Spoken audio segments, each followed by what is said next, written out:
The filing in the Dominion lawsuit against Fox News is one of the most remarkable documents I've ever seen, filled with private text between Fox stars like Hannity and Carlson, plus Murdoch, all admitting they knew Fox's stolen election claims were lies. I love that. We know that they know that they're lying. Hey, it was Ronald Reagan who got rid of the FCC guidelines on truthful reporting, right? Like before that point, if those guidelines hadn't been gotten rid of, like Fox News would have been pile driven into the dirt over openly, provably lying about this stuff. But it doesn't matter anymore, I guess. That's cool, I guess. It's always Reagan. The texts show Fox trapped in a dilemma of its own making, afraid to admit the election was honest because they'll lose viewers to Newsmax. Tucker rages and tries to get Fox reporter Jackie Heinrich fired after she admits the election wasn't stolen. Carlson told Hannity, please get her fired. Seriously, what the I'm actually shocked. It needs to stop immediately, like tonight. It's measurably hurting the company. The stock price is down. Not a joke.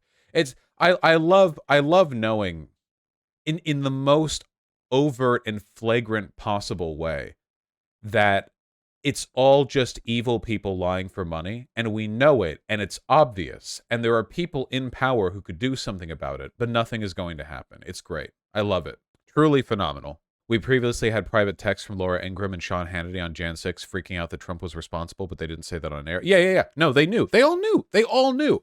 It was all, this is why, like, you should never believe that they're acting in good faith, because they provably, legally, on paper, on the most important issues politically of our time, have demonstrated they're fully willing to lie just for money.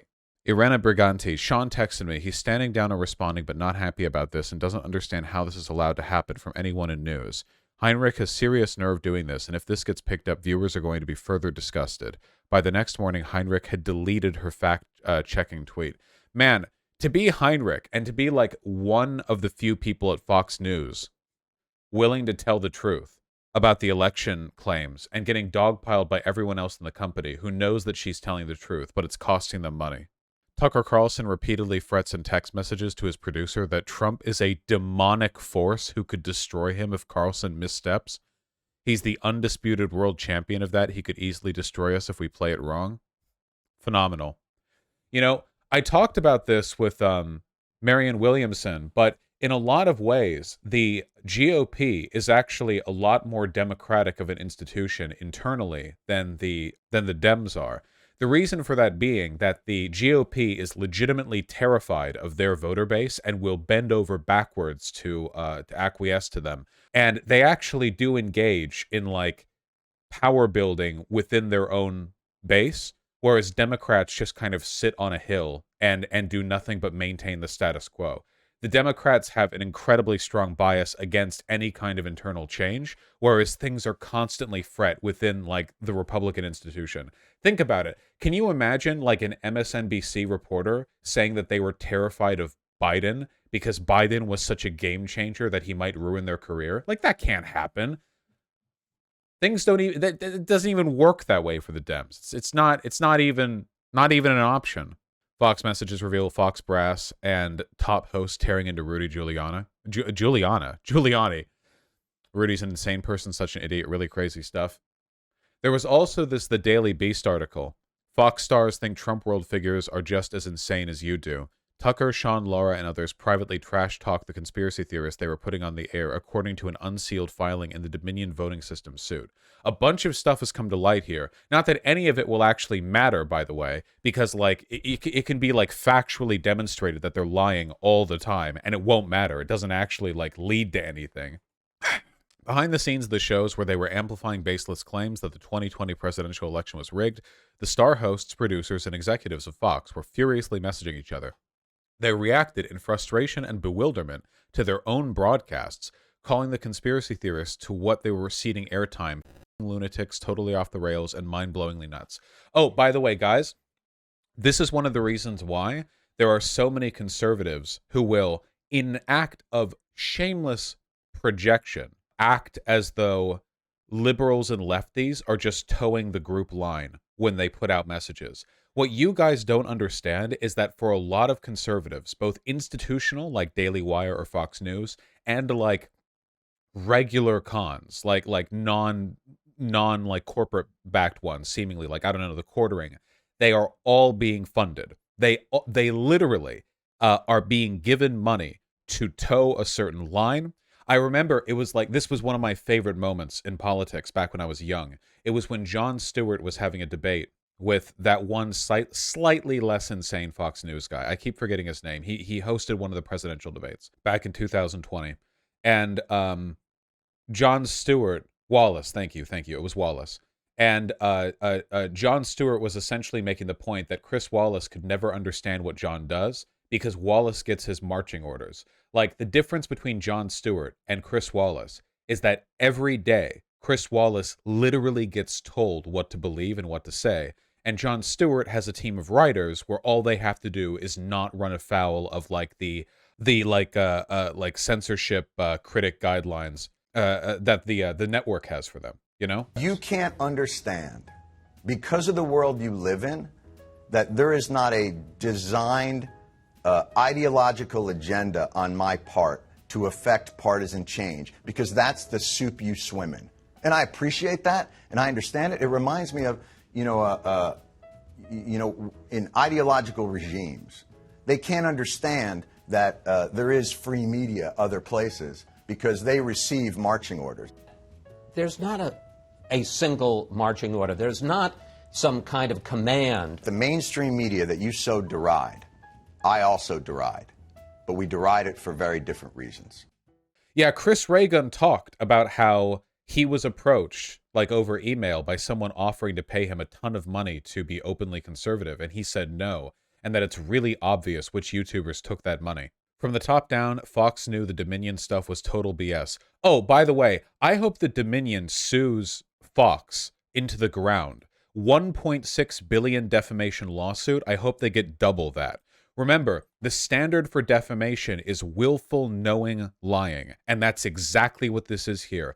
Undeniable, inarguable, objective, factual, knowing dishonesty. From the top down, Fox knew the Dominion stuff was total BS. The filing continues. Oh, don't forget, by the way, the Dominion stuff was the conspiracy theory that the votes put into the Dominion voting machines were being rigged to send the votes to Hugo Chavez or China or Venezuela or something, where they would be changed into Biden votes and then brought back over. That was the conspiracy theory. It was this broad idea that somehow the votes were being siphoned. Yeah, the ghost of Hugo Chavez was altering the... I'm not joking. Do you guys not remember? This is what we're up against in this country. December 1st, 2020, AP News. The family of Hugo Chavez does not, in fact, own Dominion voting systems. Claim: the family of the late Venezuelan president Hugo Chavez owns 28% of the election technology company Dominion Voting Systems. Response: no. Astonishingly, if you can believe it. Despite knowing the truth, or at minimum recklessly disregarding the truth, Fox spread and endorsed these outlandish voter fraud claims about Dominion, even as it internally recognized the lies as crazy, absurd, and shockingly reckless. The partially redacted 192-page filing is stuffed with texts, emails, and testimony from marquee names like Carlson, Hannity, and Ingraham, lashing out at key Trump world figures and insulting them in bitter terms. Sidney Powell, an unguided missile, dangerous as hell, and poison, according to Carlson. Mike Lindell, on the crazy train with no brakes, as Gary Schreier, senior vice president of programming at Fox Business, phrased it. Rudy Giuliani, so full of shit, a Lou Dobbs Tonight producer snapped. Remember what I said about there being the old guard in the GOP who are just there to make money, and then there are the true believers who came about with Donald Trump, and these people aren't doing fascism for money, they're getting money to do fascism, and that's like the gap we're seeing right here. Tucker Carlson and Ingraham and all these ghouls, they will say knowingly untrue things. If it makes them money, they will promote fascism if it makes them money. But the goal here is, in fact, to make them money. That is ultimately the goal. It's a pro-corporate agenda first and foremost. Whereas a lot of people associated with Trump are, on the other hand, interested in money, but primarily concerned with building death camps. Their primary goal is not... If you put, like, Marjorie Taylor Greene in a room with two doors, and one of the door was white nationalism and the other door was like corporate tax rates lowered, she would choose white nationalism every single time. It is no longer like the culture war stuff is being done for the benefit of the corporatism. It's the other way around now. The messages show that Murdoch also at one point asked Fox CEO Suzanne Scott if it was inarguable that high-profile Fox voices fed the story that the election was stolen and Jan 6 was an important chance to have the results overturned. God damn. Less than 24 hours later, Murdoch told Scott, "Getting creamed by CNN. Guess our viewers don't want to watch it." Dog. Imagine getting creamed by CNN. Jesus Christ. Yeah. I mean, the total like volume of released materials is something like 200 pages, so there's a ton to go over, but I think you guys understand the gist. I really hope the Dominion collects a ton of money from these people. Literally, like, the only thing that we have right now in terms of curtailing the power of flagrant dishonesty on the far right is libel and slander laws. And in order to do that, you need a ton of money because you need to, like, find a bunch of evidence that they were knowingly lying and blah, blah, blah. Yeah, Dominion's suing a bunch of people and a bunch of companies. Hopefully they do well, you know. Could they sue the individual people like Tucker or just Fox? I think generally speaking, if you're going after a person on a network, as long as their statements were in line with the rules of the network, you go after the network and not the person. I think it's possible to do both, but I generally, the company assumes liability. Mike Lindell isn't part of a news network, though. He's an individual, so they're going after him as an individual. There's a lot of room there. Could there be state laws that are useful? I'm pretty sure that defamation and libel have both federal and state laws. Or are they just federal? Yeah, each state has its own libel laws. Yeah. Didn't Tucker repeatedly say he can't be taken seriously, so he can't be sued? That was a legal defense that was made by Fox. Hold on. Here we go. So this has more to do with like parody. The idea being that it is more difficult to sue somebody for being dishonest or for like the harm of their words if it's like jokey stuff, you know? Like, you wouldn't sue Stephen Colbert because he said a bunch of wrong stuff, because the point is, like, he's a comedian, not a news guy. So basically, their statement with Tucker Carlson was like, hey, he's just joking. He's just a big goofy goober. You can't take this guy seriously, can you? And he's literally the most watched news pundit on TV in America. They should not have entertained that argument. If I remember correctly, the judge who presided over this was, in fact, a Trump judge pick. U.S. District Judge Mary K. Viscosil. Viscosil? Let's see. Yep. President Donald Trump nominated her to the district bench in 2018 and again in 2019 when she was confirmed. Also, she looks like this, in case you're at all surprised that she would look like a ghoul as well as behave like one. Yeah. On December 5th, 2019, Karen McDougal, an American model and one-time Playboy magazine playmate who has an affair with Trump in 2006 to 2007, filed a defamation lawsuit against Fox News. According to the suit, television anchor Tucker Carlson defamed McDougal, saying she had personally extorted Trump for the hush money she received in 2016, a claim she denied. On September 24th, 2020, Viscosil dismissed the defamation lawsuit, writing that, quote, "The statements are rhetorical hyperbole and opinion commentary intended to frame a political debate, and as such are not actionable as defamation." That is absolute bullshit. Saying that she had personally extorted Trump is a material claim. It's not just hyperbole. It's distinct from separate claims. It's not just an exaggeration of an existing claim. It is another specific claim. The judge added that the general tenor of the show should then inform a viewer that Carlson is not stating actual facts about the topics he discusses and is instead engaged in exaggeration and non-literal commentary. And she's a member of the Federalist Society. Wow. Crazy how every single piece of shit ghoul demon motherfucker in the United States is a member of the Federalist Society, or was at some point. Literally every single time. Woke liberals are trying to take bigotry away from me, but I'm not. I'm not letting them take it away from me. I am extremely bigoted against the Federalist Society. I am hateful. The degree to which I am bigoted against the Federalist Society would make a clanner blush. I hate them. I am no joke just going to say that they are just an evil secret society that teaches evil. That's it. The goal of the Federalist Society is to be evil. Any additional specificity would only detract from the central point. The most correct thing you could say with the fewest words is they're evil and they teach evil. That's it. Basically, it's like conservative legal society.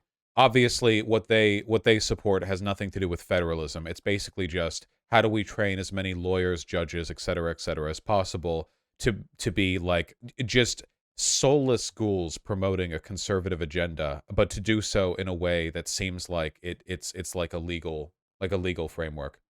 Careful, if you mock the society, you lose your degrees. A law student mocked the Federalist Society. It jeopardized his graduation. The Stanford student sent a satirical flyer that drew a complaint from the conservative group. The university then placed a hold on his diploma. The Federalist Society is insanely powerful, like unimaginably powerful. There's a reason why the legal profession tends to have so much like of a conservative slant, and it is, of course, because the best lawyers come from like Harvard and Yale and Stanford and all these other places where your father had to like a goat in the middle of like a drum circle in order to be let into the fraternity that gave them the job opportunities they got after they graduated. And yeah, it's all cool shit. Right now, the Federalist Society is embroiled in an internal battle because there is an old guard that is defending the conservative constitutional interpretation doctrine known as originalism, which basically means we're going to pretend that we're speaking for the founding fathers, and also the founding fathers just so happen to be like neocons.